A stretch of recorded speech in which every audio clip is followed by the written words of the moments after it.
Welcome back to the deep dive. We are doing something a little bit different today. Yeah, we are. Usually, we take a stack of articles, maybe a book or two, and we synthesize them. But today we're looking at a single artifact.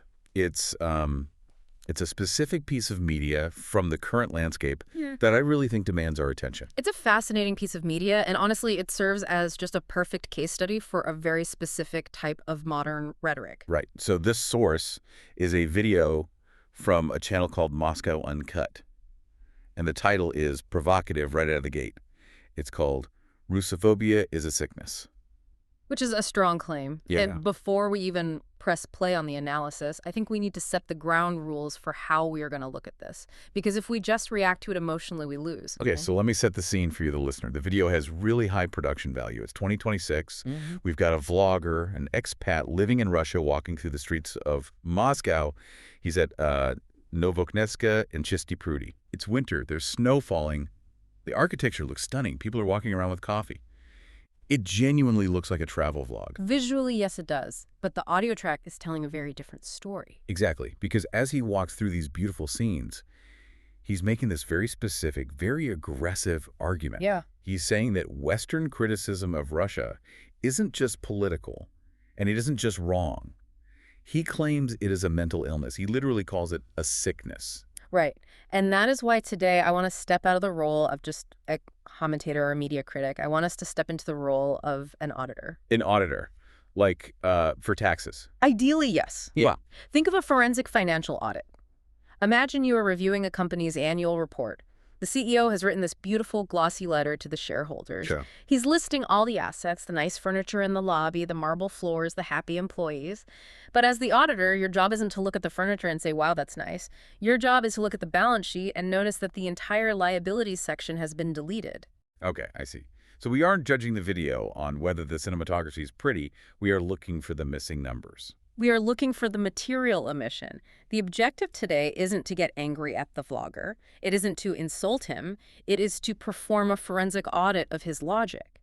We need to see what is there, but much more importantly, we need to identify what isn't there. I love this approach, the forensic audit. Yeah. Okay, before we open the file and start looking at his claims, we do need to agree on terminology. Because the source video, and really the whole environment he is filming in, uses a very specific sanitized vocabulary. Correct. The vlogger and the entire Russian state media ecosystem he operates within refer to the events of the last 4 years as a special military operation, or SMO. You will hear that acronym constantly. But we are not going to use that term on this deep dive. No, for this audit to be accurate, we have to call it what it is, a war of aggression. Yeah. And I want to be clear, this isn't just us taking a political stance or trying to be edgy. There is a variable I call the reality check. What does the reality check look like? It looks like an air raid siren. You see, inside Russia, people might say SMO in casual conversation at a cafe. It's the safe term. It's the normalized term. It keeps you out of trouble. Yeah. But there is a breaking point. When the sirens sound in Belgorod, or when Ukrainian retaliation strikes hit oil infrastructure and the ground shakes, that vocabulary corrects itself instantly. The euphemism just disappears. Exactly. In that moment of physical danger, nobody turns to their family and says, oh, the special military operation is surprisingly loud tonight. They say the war is here. Reality forces the vocabulary to align with the truth. So for our deep dive, we are going to stick to reality. This is a war. Ground rules set. Let's open the audit. So the video starts with the host near the metro. He starts listing his questions about the people who criticize Russia. Yeah. He asks, and I'm quoting here, are these people just a little bit dumb? Are they a little bit simple? Or do they have some sort of mental affliction? He's establishing the frame immediately. In his narrative, he is the doctor and the critics are the patients. He is engaging in what he calls diagnostic work. He literally uses that phrase. He says the first symptom of this sickness is that when people see positive coverage of Russia, like a nice metro station or a clean park, they are biologically compelled to post hate. He says they spout mind-numbingly stupid nonsense. And here, right at the beginning, is where we find the first and largest accounting error in this report. This is the missing variable. Which is? The war itself. The vlogger spends the entire duration of the video diagnosing the sickness of anti-Russian sentiment. He analyzes the tweets, the comments, the anger, But he completely omits the primary causal factor of that anger, which is Russia's 4-year invasion of a sovereign neighbor. It is wild when you watch it with that in mind. It is barely mentioned. Yeah. It's like the anger is happening in a parallel universe where 2022 never happened. It's the elephant in the room, but the room is the size of a continent. You simply cannot audit the reaction, which is the anger, without acknowledging the action, which is the invasion. He is treating the anger as if it appeared in a vacuum. As if one day the Western world just woke up and decided to be mean to Russia for no reason other than a mental affliction. So his premise is that the anger is entirely irrational. Precisely. That is the definition of a phobia, isn't it? An irrational fear. But if you include the missing variable, the equation changes completely. We need to reclassify this asset in our audit. It is not Russophobia, it is a recoil. A recoil. Like a gun. Like physics. A recoil is a mechanical reaction to force. When a state launches a large-scale invasion, commits documented war crimes, destroys entire cities, and threatens nuclear escalation, international perception shifts. That shift is not a pathology. It is not a sickness. It is consequence. So the anger isn't about the ethnicity of the people walking in the metro. No. And this is the crucial distinction the vlogger tries to blur. He wants the viewer to believe that criticism of a government conducting a war of aggression is actually racism against civilians. But those are two completely different things. Right. Moral rejection of state violence is not ethnic hatred. When the vlogger sees a mean comment, he sees Russophobia. What the auditor sees is the backlash to 4 years of televised aggression. It's interesting you say that because he actually tries to address this idea of a double standard. He brings up a comparison that I think a lot of his viewers probably find quite convincing on the surface. Walk us through it. So he's standing on a bridge now. The visuals are Great Kremlin in the background, frozen river. And he makes this argument. He says, if you watch a video of the Taj Mahal, people don't comment, show me the slums of Mumbai. Okay. And he says, if you show Times Square, people don't say, show me the druggies in San Francisco. Right. He says, this proves that the double standard is unique to Russia. That only Russia gets this. What about the bad stuff treatment?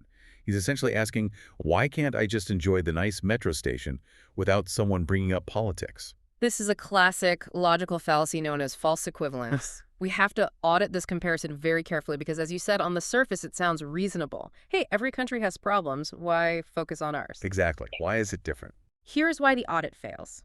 India is not currently conducting a full-scale invasion of a neighboring sovereign country.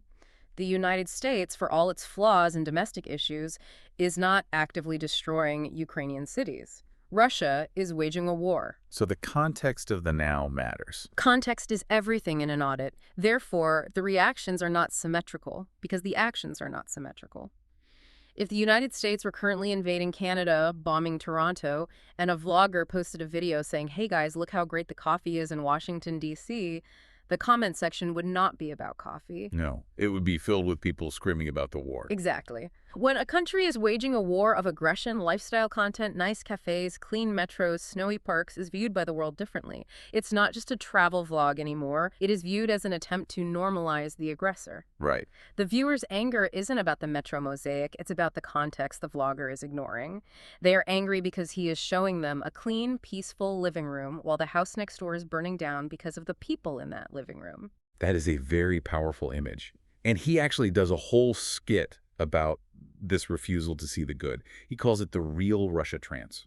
Describe the skit for us. Well, he acts out a dialogue. He plays both parts. He shows critics nice things, Sochi, Vladivostok, Moscow, and the critic character just keeps robotically saying, no, that's not real Russia.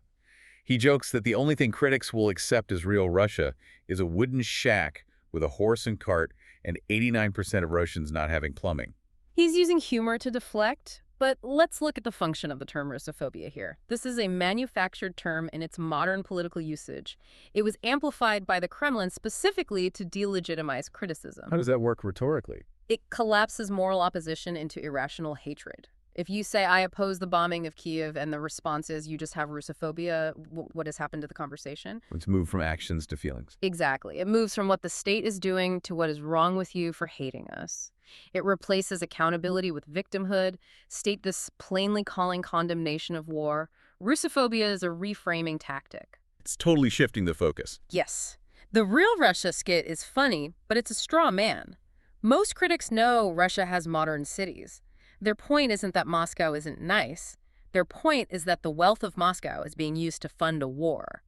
The wooden shack isn't the point, the missile factory is. He actually goes further than just calling it a trance. He calls it propaganda Tourette's.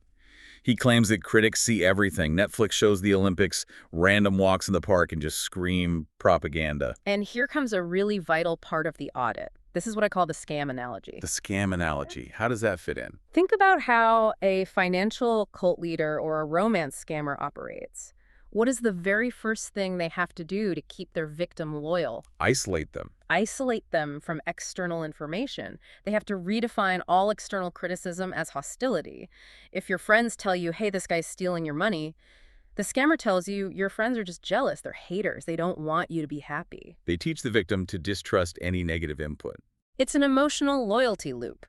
Labeling all criticism as Russophobia functions the exact same way for the audience. First, it inoculates the audience against evidence. Don't listen to the news, that's just Russophobia.